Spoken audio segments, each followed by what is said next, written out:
Bismillahirrahmanirrahim. Mungkin saya nggak panjang-panjang. Enggak, tapi ini ada 3 pertanyaan saya jawab dengan satu konsep sekaligus. Ini tadi Cak Mat tanya tentang teori konstipasi, teori konspirasi. Ombuh apa we mau remason apa dan segala macamnya itu tadi. Terus pasrah itu kapan supaya pas dan bener, dan sekaligus ini minta menjawab Mas Alfian sing Tuhane udut kuwi mau.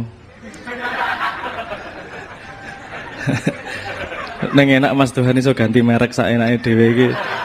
Enak iki. Nek lagi kere ya Tuhane kere. Lagi sugih ya Samsu. Samsu ki rokok butuh komitmen. Nek udut tuh suwe banget kaya rabi wae udut. Suwene meng rokokan wae komitmen. Oke, ini saya ingin memberi sebuah konsep dasar. Ada 3 hal. Pertama, yang harus diawasi adalah prekonsepsimu terhadap sebuah konsep. Nanti saya jelaskan lebih jauh. Nomor 2 adalah pemahaman atas limitasi dirimu sendiri. Nanti saya jelaskan lebih jauh. Nomor 3 tentang konsep pasrah. Posisi pasrah apa dan di mana, itu konsepnya, garisnya harus jelas. Ini Mas, nanti yang tanya tadi tentang pasrah siapa? Mas Hidayat ya? Oke, Mas Hidayat, oke, sebentar nyambung. Gini, apa namanya? Saya pengen menawarkan konsep yang selama ini saya pakai. Saya dalam hidup saya nggak ngomong ini harus kayak gini ya. Saya cuma menawarkan konsep yang saya pahami. Ini nanti pasti berhubungan dengan, ini juga berhubungan dengan kesuksesan orang, berhubungan dengan bagusnya organisasi atau enggak, hampir berhubungan dengan segala hal dalam hidupmu. Karena manusia sama-sama dikasih modal 24 jam dalam sehari. Manusia sama-sama dikasih modal energi segitu, tapi ada yang efektif berhasil, ada yang tidak. Apa yang salah? Nah, saya kemudian ada rumus, ada konsep yang saya pakai, yaitu kita harus ada lapis di dalam luar diri kita, sehingga kita tahu kalau sesuatu masuk lapisan yang mana, dia butuh energi yang sebesar apa, dan apakah kita harus pasrah ataukah kita harus berusaha. Ini tadi yang saya maksudnya gini, satu prekonsepsi, kalau Anda ngomong pasrah, Anda komplain karena pasti Anda berhubungan dengan hasil. Pengen, yus nanti laku apa ora terserah, tak pasrah. Nah, pasrah karo hasil itu jadi satu konsep. Padahal itu 2 konsep yang sama sekali berbeda. Pasrah ya pasrah, kue bekerja keras itu pasrah. Karena kamu tidak menagih hasil di situ. Tapi saya main konsep ada 3 lapis itu. Lapis yang paling dalam, yang paling dekat dalam diri saya adalah itu yang paling energinya paling banyak dikeluarkan dan paling banyak dipikirkan. Itu adalah saya sebut sebagai lingkar pengaruh, di mana kita bisa benar-benar mempengaruhi sekitar kita. Mempengaruhi dalam tanda petik, dalam arti bukan apa namanya mempengaruhi apa propaganda ngono ya. Maksudku gini, kalau orang nyetir itu kan kamu bisa mempengaruhi motormu mau kemana, jelas ya. Itu namanya lingkar pengaruh pertama. Kamu benar-benar bisa melakukan sesuatu dan langsung di depanmu kamu langsung bisa melakukan. Nah, itu garis pertama. Garis saya sebut sebagai lingkar pengaruh lah, anggap baik gitu. Lapis kedua saya sebut sebagai lingkar peduli. Jadi saya memperdulikan, tapi saya tahu persis bahwa saya tidak benar-benar bisa merubah terlalu banyak. Kalau naik motor tadi lingkar pengaruh adalah yang nyetir, lingkar apa namanya peduli adalah kamu yang dibonceng. Kamu kan pasrah sama yang nyetir. Kamu apa namanya, ya memang bisa monceng belok kiri, kamu ikut belok kiri kanan karena kamu di atas motor. Kamu bisanya hanya peduli, hanya awas hati-hati, ngerem, ngegas. Itu pun kalau kebanyakan ngomong disikut mesti. Asu kakek ngangkem kowe wis nyetir kene. Meng bonceng ya kan gitu. Jadi ada kalau kamu pada lingkar peduli itu jangan terlalu stres. Orang kamu juga sudah keputusan awal bahwa kamu mau bonceng dia. Itu kan kamu pasrah sama yang nyetirin kamu. Oh, jadi ojo stres kalau dia jani mau lewat kono ora macet kok kowe lewat kene itu. Kamu menyetreskan hal yang memang sudah kamu serahkan di awal, ojo stres. Yang di luar lagi, yang ini lapis kedua ya. Yang lapis ketiga paling jauh adalah lingkar perhatian. Lingkar perhatian adalah kue mau cokoran, kondisi DPR kaya asu kaya ngopo sing diceritake ngene gini itu pergantian reshuffle dan segala macam. Kowe harap stres kaya ngopo, kamu tidak akan bisa merubah apapun di situ. Kenapa kamu menghabiskan energi untuk hal-hal seperti itu? Bukan berarti tidak perlu diperhatikan, makanya saya sebut sebagai lingkar perhatian. Perlu kamu perhatikan, kamu pelajari, agar kamu ambil pengalamannya sehingga kamu bisa mengaplikasikannya pada lingkar pengaruhmu. Oh, itu buruk, berarti aku melakukan di lingkar pengaruhku tidak seperti itu. Nah, yang harus diperhatikan pertama adalah bagaimana kamu melakukan lingkar pengaruhmu secara benar-benar. Kalau itu nanti sudah benar, sudah efektif dipercaya orang, lingkar pengaruhmu akan naik. Jadi kamu bisa mempengaruhi orang lebih banyak lagi. Karena pengetahuanmu bertambah, itu jadi bergeser. Tadi lingkar pedulinya bergeser, kerangkul jadi lingkar pengaruh. Sekarang kalau yang camat ngomong sama gubernur ngomong, lingkar pengaruhnya berbeda kan? Yang satu yang manut wong sak kecamatan, yang satu yang manut wong sak provinsi. Peraturannya juga, aplikasinya juga pasti berbeda. Nah, itu yang saya sebut sebagai lingkar pengaruh. Ini langsung ke Mas Alfian tadi. Angel tentrem ngasih Tuhan udut ini mau. Ini menarik banget ya. Anda stres pada informasi di lingkar perhatian, itu butuh Anda perhatikan. Anda tahu kalau Anda itu bikin Anda stres, Anda tinggalkan nggak masalah. Nggak usah baca koran sekalian, nggak usah nonton TV sekalian, karena itu hanya di lingkar sangat luar, lingkar perhatianmu tok. Jauh di luar sana, bukan di lingkar pengaruhmu. Orang yang sukses adalah bagaimana dia mempelajari dan melakukan sesuatu secara efektif di lingkar pengaruhnya. Wong kue neng kene mumet sing neng adoh. Ngopo kue mumet adoh ngono? Udah, itu jadikan faktor lain. Jadi gini, kalau lingkar pengaruh itu yang nyetir, lingkar kepedulian adalah yang bonceng, lingkar perhatian adalah motor lain. Pernah kamu dalam hidupmu ono wong ngelanggar lampu merah, wah kayak asu kayak mana stres kayak ngelanggar lampu merah wong kayak mau tau dicekel polisi tau ya. Kamu buang waktu, gimana itu sama sekali di luar pengaruhmu, dan kamu juga nggak harus peduli 100%, tapi kamu bisa ngambil pelajaran tuh, ngelanggar lampu merah, apa namanya, ketangkap polisi. Jadi kamu ketika bonceng, ketika nyetir motor, jangan melanggar lampu merah. Atau kalau kamu dibonceng, ngomongi jangan melanggar lampu merah. Jelas ya? Jadi jangan stres pada sesuatu yang di lingkar perhatian. Aduh, lingkar perhatian, masih sangat banyak PR di lingkar pengaruh di sekitarmu. Kalau kamu sehari-hari ngobrol apa? Ada yang ngobrol ekonomi Indonesia, ada yang ngobrol calon gubernur siapa. Tapi kita banyak loh di Twitter gosip, nanti reshuffle siapa, wakil presiden mau diganti ada Malik katanya. Aku ngekek itu loh daftar, mau diganti ada Malik, digali suku kubur.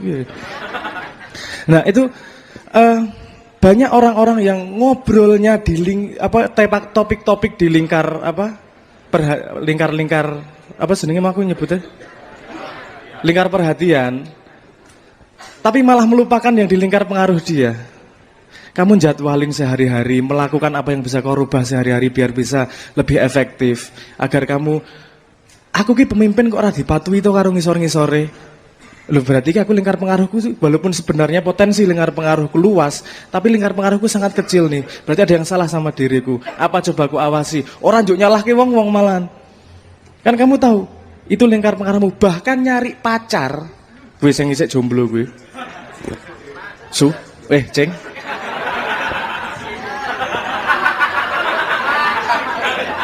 Daripada dipisui Pak Yai gue. Bahkan cari pacar itu kalau kamu meletakkan posisi cewek itu pada posisi yang salah, kamu akan tidak efektif mendapatkan pacar itu. Misalnya gue seneng karo wong wedok, njuk. Itu dimasuk di lingkar pengaruh, lingkar peduli atau lingkar perhatian. Kamu belum kenal sama anaknya. Kan masih lingkar perhatian tuh. Tok stresi, nek karo kae enak, nyaman ya. Bayanganmu macem-macem naksira karuan, ketika gabruk ketemu iso ngomong ra kowe. Celat cangkemmu dadian. Keringetan kae. Ngompol dan seterusnya lah. Karena kamu konsentrasi pada informasi di lingkar yang kamu tidak bisa kontrol. Kalau kamu tahu persis, oke, itu di luar lingkar pengaruhku. Yang bisa aku pengaruhi, yang bisa dalam kontrolku adalah diriku. Gue dadi necis, dadi wangi, Jadi percaya diri. Ketika ketemu, kamu benar-benar bisa mempresentasikan dirimu yang terbaik. Nah jadi kan efeknya pasti akan engkau ketemu orang juga gagu. Karena kamu tahu persis yang bisa kamu rubah adalah yang di dalam lingkar pengaruhmu, bukan di lingkar perhatianmu. Ojo salah itu. Ojo jangan salah meletakkan informasi pada yang tidak pada tempatnya. Nah, pasrah letaknya di mana? Kalau kamu sudah tahu peta ini otomatis ketok. Semua hal-hal yang kamu di posisi lingkar perhatian atau lingkar peduli, itu kamu cuma bisa pasrah. Ora usah urusan kerjaan, ora usah urusan apa-apa. Kowe bonceng mobil wae. Kamu naik di dalam mobil, naik bonceng di motor itu kan kamu juga cuma bisa pasrah. Arep piye kowe? Melu tak ewangi kene ngidak gas. Ya ora iso. Enggak ya buyar toh. Itu saja kamu harus pasrah mau nggak mau. Tapi ketika sesuatu masuk dalam lingkar pengaruhmu, jangan pernah berhenti melakukan yang terbaik. Karena itu memang di depan matamu, kepasrahan. Tuhan memasrahkan sesuatu pada dirimu untuk kau perbuat dan kau perbaiki. Nah, nek kowe arep memasrahkan sesuatu kepada Tuhan agar diurusi, kowe kudu menyediakan diri kepada Tuhan bahwa nek ana sing ning ngarepku tak urusi dengan baik Tuhan. Aku akan memperlakukan makhlukmu seperti aku ingin diperlakukan oleh Tuhanku. Kan cetha ta? Logikanya jelas ya. Nah, ini benda hal-hal ini sesuatu di sekitarmu itu juga maju mundur iki. Kadang masuk ke lingkar kayak anak lah. Ketika di rumah masuk lingkar pengaruh. Nanti udah masuk sekolah, nah lingkar kepedulian nih. Jauh lagi lingkar perhatian, nanti mendekat lagi dan terus-terusan itu. Kemampuan untuk melihat secara tepat informasi apa masuk pada lingkar apa, itu yang disebut kebijaksanaan. Jadi Anda benar-benar perlu kebijaksanaan untuk memilah. Karena kalau kamu dalam hidupmu dengan jelas memilah itu akan efektif hidupnya. Kamu mengerjakan hal-hal yang memang benar-benar merubah sesuatu. Jadi nek kowe pengen ngerubah Indonesia, stres karo Jakarta, tak takon meneh itu lingkar pengaruhmu atau lingkar pedulimu atau lingkar perhatianmu. Bukan berarti dicuekin ya, tetap diperhatikan. Karena kalau Tuhan ngijabahi suatu saat itu akan menjadi lingkar pengaruhmu. Dan ketika itu menjadi lingkar pengaruhmu, kamu harus siap dengan segala kebutuhan pengetahuan, kebijaksanaan dan cintanya. Ngoten nggih. Jadi paham ya pertanyaan? Nah, ini saya ketakon. Ada teori konspirasi, itu lingkar pengaruh, lingkar peduli atau lingkar perhatian? Atau di luar lingkar perhatian? Wes, ya. Kapan-kapan itu diomongkan, nggak masalah, tapi nggak perlu diomongkan besar-besaran. Itu semua juga nggak primer kok. Asal kamu melakukan lingkar pengaruhmu dengan benar, rasa gembede lah. Yang benar kamu lihat benar-benar memang apa yang bisa kamu lakukan yang dalam lingkar pengaruhmu kamu lakukan dengan benar. Ora usah nyalahke wong dhisik sementara lingkar pengaruhmu belum kamu lakukan dengan benar-benar. Jelas ya filahnya ya. Pasrah kapan sudah oke ya. Supaya pas dan benar. Tadi ada pertanyaan seperti itu, benar enggak? Nah, pas dan benar itu yang kamu maksud skenariomu atau skenario Tuhan?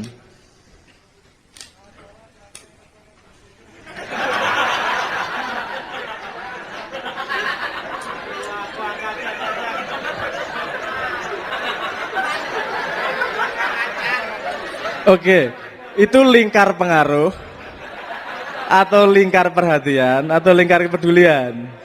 Wes ya bisa ya, kita nggak stres dengan itu, yo ketawa mengguyu-guyu nek maya standar ngene iki. Nek apa jenenge ana pam-pampres ya wis nyuwun sewu, Pak. Ya, oke. Jadi supaya pas dan benar. Kalau pas dan benar menurut Tuhan, kamu nggak akan bisa tahu kapan titiknya. Yang bisa kamu lakukan adalah kusnuzon akan hasilnya. Karena kamu nggak akan pernah tahu kapan. Yang kamu anggap buruk sekarang bisa jadi mempersiapkanmu untuk kebaikan di masa depan yang kamu nggak pernah tahu. Ceritamu itu panjang dan kamu belum tahu perjalanan ceritamu sepanjang itu. Jadi untuk tahu tentang pas dan benar, itu kamu harus juga mau setia untuk melewati proses perjalanan itu. Mesti ngalami enak, ngalami ora enak, ngalami gelo dan seterusnya. Itu coba kamu perhatikan langkahnya, kamu belajar apa. Karena saya yakin kalau kamu berdoa minta misalnya kamu minta mobil sama Tuhan, Tuhan tidak akan langsung memberimu mobil. Tuhan akan memberimu rezeki untuk bisa beli bensin mobil dulu. Kalau kamu langsung dikasih mobil, nggak punya duit untuk beli bensin, yang nggo ngopo mobilmu? Komprehensif Tuhan itu mikirnya. Kue paling yo kermi babi bandingin menungso itu loh, yang saya pernah ngomong itu loh. Jadi nggak pernah mengira kamu, ngopo tuh aku orang tekan-tekan kono. Jangan-jangan dalam lingkar pengaruhmu belum lengkap kamu lakukan.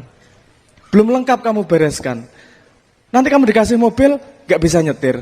Dikasih mobil, nggak bisa beli bensin. Dikasih mobil, malah gayang-gayanan. Kan kamu pengen diberi sesuatu sama Tuhan yang ingin mendekatkanmu kepada Tuhan. Ketika kamu mintanya sama Tuhan, pasti dikasih alat semua yang dikasih agar mendekat kepada Tuhan. Kalau menjauhkan, ya rasa dikasih sekalian. Apakah itu kalau nggak dikasih, apakah buruk? Baik, buruk, itu selalu butuh measuring stick bahasa Inggrisnya, bahasa Indonesianya apa ya? Selalu butuh tolak ukur. Saya kita takon, dalam tolak ukur kesejahteraan, korupsi itu baik atau buruk? Buruk untuk rakyat. Kalau untuk yang korupsi? Nah, ya toh? Baik, buruk itu sangat-sangat relatif. Kamu lihat dari sudut pandang mana, yang ngelihat siapa, urusan kesejahteraan atau urusan pahala dosa, urusan apa namanya? Sekarang atau besok atau masa depan atau anak cucu. Nah, variabelnya amat sangat banyak. Kalau kamu mikir itu terlalu jauh, tidak akan ketemu jawabannya kecuali nunggu waktu. Daripada mikir itu stres, itu kan lingkar perhatian juga. Lakukan di lingkar pengaruhmu. Di lingkar pengaruhmu lakukan sebaik-baiknya. Yang kamu tahu aku melakukan baik. Karena lingkar pengaruhmu kecil, kamu akan diperjalankan yang tidak kamu ketahui jalannya di lewat mana. Tuhan tidak akan disangka-sangka datangnya dari mana untuk ke tempat yang kamu tepat di mana nanti. Apakah lingkar pengaruhmu tambah luas? Apakah lingkar pengaruhmu sedikit tapi sangat penting? Nah, dan seterusnya lah segala macam, Tuhan yang tahu. Yang bisa kita lakukan adalah husnudzon dan berbuat sebaik-baiknya sesuai dengan bagaimana kita bisa melakukan. Nah, menurut saya sholat, yaitu tadi, sholat itu salah satu cara kita melatih pemahaman kita tentang positioning tersebut. Apakah kita di lingkar pengaruh, apakah kita di lingkar peduli, atau di lingkar perhatian. Karena ketika sholat kita dilatih positioning kita sama Tuhan. 5 hari sekali, 5 kali sehari. Tapi aku diajari jamak kubro ya Pak. Jadi dari lahir sampai mati jamak sekali. Rata ajari. Enak. Itu pakai matematika. Jadi sebelum kamu ke Mekah, perhatikan dulu yang masjid mana sholatnya berapa kali lipat. Kamu kira-kira umurnya 100, berarti ya Jumatan di sini 2 kali. Di sana wis jatahmu saumur urip selesai. Itu gunanya, makanya saya jadi sarjana matematika. Jadi menjawab ya, tadi itu tentang angel tentrem. Angel tentrem intinya adalah kamu tidak meletakkan sesuatu pas pada tempatnya. Dan apapun kalau nggak pas tempatnya pasti ngriseni. Sendal baik kalau di kaki, nak neng pipimu ora apik. Nah, tempatnya salah aja. Sarung bagus kalau pas. Kalau keduren cingkrang ya ora enak. Semriwing, kayak gitu loh. Jadi semua kan harus orang yang bener tapi pener. Ketika kamu meletakkan kamu meletakkan informasi tidak pada tempatnya, dia akan mengganggu cyclemu sendiri dan kamu gak akan efektif bekerja, kamu akan salah langkah terus karena letaknya stresnya ora pas. Kamu stres, jangan dihindari stres, mesti stres urip. Nek ora stres ora enak. Kowe nek uripmu lurus ora ono stres mesti golek stres kok. Gue tak jamin, delok yo, wong sugih, wong kantoran bendino ngantor, nek hari libur ngopo? Tamasya, flying fox, terjun payung, golek mati, pokoknya golek sing aneh-aneh ngono iki ya, karena nggak ada excitement dalam hidupnya. Salah satu rumus CN kan bagaimana kamu bisa berkreasi, kamu berkreasi ketika berkreasi dan menempatkan rekreasi dalam kreasi. Jadi bukan hal yang terpisah itu. Stres ki enak hiburan. Karena itu dalam lingkar pengaruhmu, semangat ngelakoni. Mumpung ono di dalam lingkar pengaruhmu. Dan sepanjang perjalanan saya selalu nggak pernah habis di dalam lingkar pengaruh yang dilakukan. Nggak usah jauh-jauh ke lingkar peduli deh. Lingkar pengaruh, ono pintu ini dilewatin, ada pintu ini dilewatin, gagal iso ping pitu. Neng nyenengke, tujuanku meng siji. Kalau aku ngelakukan itu, kenapa semangat ki? Tujuanku meng siji, sampai pintunya habis dan aku iso piye Gusti, entek to, rono dalan. Aku arep ngono ket mbiyen tapi belum tercapai sampai sekarang. Karena nggak pernah habis itu pintu. Tek ini gagal ping 29 kok. Ah iki yang terakhir iki rono dalan liya. Ono meneh dalan liya. Selalu tidak berhenti dan menariknya bukan tentang berhasil atau tidak berhasil, tapi menghabiskan semua pintu yang dibukakan sama Tuhan. Karena setiap pintu mengandung ilmu, bukan mengandung keberhasilan yang kau bayangkan. Karena keberhasilanmu adalah menambah ilmumu, bukan tambah kayamu. Ngono ya, wah nek perjalanan lingkar pengaruh dilakoni setiap ngene itu ilmu akeh banget. Dan kowe fait accompli Tuhan, nek ilmumu akeh banget dan kowe ora berhasil ora dadi apa-apa. Ono ayat takon Pak Muzamil. Tuhan tidak pernah menciptakan apapun sia-sia, bener ora? Gusti aku pintere kok ngene ra dadi apa-apa, sia-sia lho Gusti. Sia-sia. Sia-sia lho Gusti. Ente bisa nuntut Tuhan seperti itu. Enak toh? Nyenengke gue aku nantang Gusti Allah meta komplik ora berhasil tekan saya. Misalnya masalah rezeki, aku mikir rezeki nanti akan datang sendiri. Nek kowe ora usaha yo ora iso nuntut. Usaha wae, tapi usaha yang dipastikan bukan mau usaha atau tidak usaha, tapi aku mau pakai jalan ini Tuhan. Aku pokoknya maunya pakai jalan ini. Kalau jalan yang rodok menggok, rodok kiwa sendiri aku wegah. Yo ngelih. Yo sok-sok aja mbayangke yo aku bendino mangan yo ora. Sok-sok bulan ngarep mangan apa ngono aku yo suwe kuwi ngelakoni gitu tuh. Tapi aku tantang-tantangan, konsepku jelas.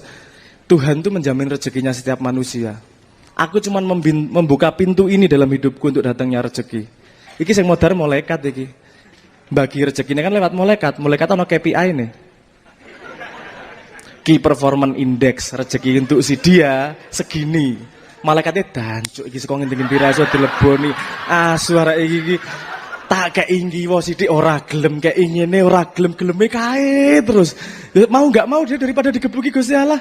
Dia pasti manut dengan cara pintu yang kita buka. Aku geleme sing lurus, nek ora mati sisan. Endi dijamin ono jaminan rezeki kok. Kalau sampai akhirnya enggak dapat rezeki tenan, engko endi ra ono. Mesti diurut, sing salah mesti malaikat. KPA-ne ra tekan. Itu tadinya teori, tapi kemudian ada teman saya yang memang jajal kuwi. Ono bocah Jogja jenenge Boyeng kuwi rada edan bocah itu. Dia teori-teori ora paham, hidupnya cuman pokoknya aku ngelakoni. Suatu hari dia punya konsep, Tuhan, aku ki meng gelem rezeki nek langsung saka kowe. Aku ora arep nyambut gawe. Aku ora arep nyambut gawe nek ora ditawari gawean. Aku wis golek gawean ra ketompo ning ndi-endi. Wis putus asa, aku wis ora ono dalan liya, aku ning omah ra arep nyambut gawe. Nek ora ono wong teko nawari aku gawean. Seminggu ra mangan. Mangan kerupuk celupke banyu men wareg. Lu rano panganan deh. Tapi dia istiqomah dek naruh ke uripe. Sing kejat-kejat lah yo malaikate. Cuk, iki KPI-ne iki.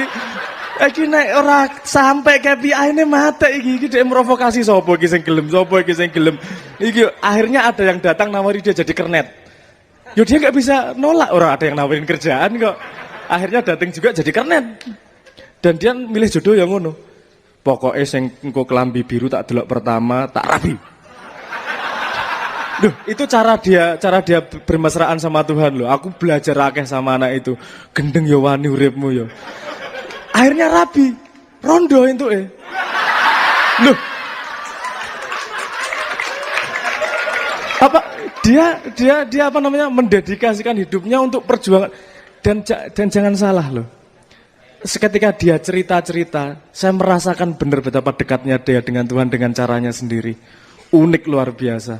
Dan dipersiapkan ketika mau kawin sama istrinya itu, satu malam sebelum kawin dia bermimpi cerita sejarah hidup istrinya. Jadi ketika kawin dia udah tahu semua sejarah istrinya. Itu yang milihin benar-benar Tuhan itu. Dan dia pada titik dipilih Tuhan orang manja. Gusti golekno aku sing bojo Gusti sugih ra apa-apa sing penting ayu. Ya milih kuwi. Donga kok gelem penake tok ra gelem. Casu arek-arek iki le ndonga iki. Ning ono juga sing rada doane rada meningkat sithik. Dek naksir bocah wayune nek kelase ya ning dhuwur dek adoh lah. Ora pantes lah nek bojo. Terus dungane Tuhan, jadikanlah aku berguna dengan menjadi cobaan untuk cewek itu. Apik yo antungan. Piye? Kreatif to kuwi. Gusti Allah yo asu arek iki. Ya. Aku tadi cobaan wis. Malaikat sing kudu menu KPI iki sing miso-miso iki, cuk, cah iki. Dulu kan kita pernah sering dengar cerita bahwa misalnya apa namanya? Adipati Karna, bagaimana dia mendapatkan konta. Dia bertapa. Iki ojo mbayangke juk bid'ah, syirik dan segala macam ki mau ya. Saya melihat garis-garisnya. Dia bertapa di situ diam didatengin apa jenenge? Bidadari, ora wedi didatengin apa namanya? Monster, enggak takut, X-Men. Ya pokoknya ora maksud kok X-Men sih. Kok men sing aneh-aneh ngono teko ono kodok joget barang orang guyu. Pokoknya dia teguh sampai kayangan bergolak. Ngono ta ceritane. Kayangan bergolak, terus akhirnya diberi senjata apa yang dia maui. Karena dia mau melakukan semuanya. Kayangan bergolak iki aslinya ya meng malaikat misuh kuwi. Iki KPI iki jingan. Iki wis kudu entuk cah iki tak kei lewat dalan ngendi wae ra gelem dhek njaluke kuwi ya. Dan Tuhan menjamin rezekinya orang ya, bener nggak menjamin? Dia maunya lewat situ kok. Dan sekali kamu ngambil karir lewat pakai jalan yang tidak halal, sedikit aja pun tidak halal. Setiap langkahmu itu mengandung pengetahuanmu, lingkar pengaruhmu semakin besar. Bener ya? Kita tadi ngomong tentang lingkar pengaruh. Setiap kamu berjalan, lingkar pengaruhmu semakin besar. Kalau kamu ngambil pilihan yang tidak baik, lingkar pengaruhmu akan semakin besar di hal yang tidak baik. Dan kamu akan mendapat rezeki lebih besar kalau kamu melakukan lebih tidak baik lagi. Kalau kamu mau memulai karir dengan cara itu ya monggo. Jadi ke kanan kadang-kadang tidak menjamin secara logika. Tapi kita paham bahwa yang menjamin rezeki kita bukan logika. Yang menjamin rezeki kita adalah Tuhan. Dan malaikat yang bingung KPI-nya tidak tercapai. Jadi teguh, berani, mangkat, ngono ya. Itu. Oke, tentang Mas Afrizi, baik buruk tadi sudah saya jelaskan sedikit, kegelapan dan cahaya. Nah ini saya mau masuk ke gini. Kegelapan dan cahaya, kalau mau ngomong fisika, tolong paling nomor satu diperhatikan, asumsi diri sendiri. Gini, adanya gelap dan terang, itu bukan kenyataannya gelap dan terang. Adanya gelap dan terang adalah limitasi matamu.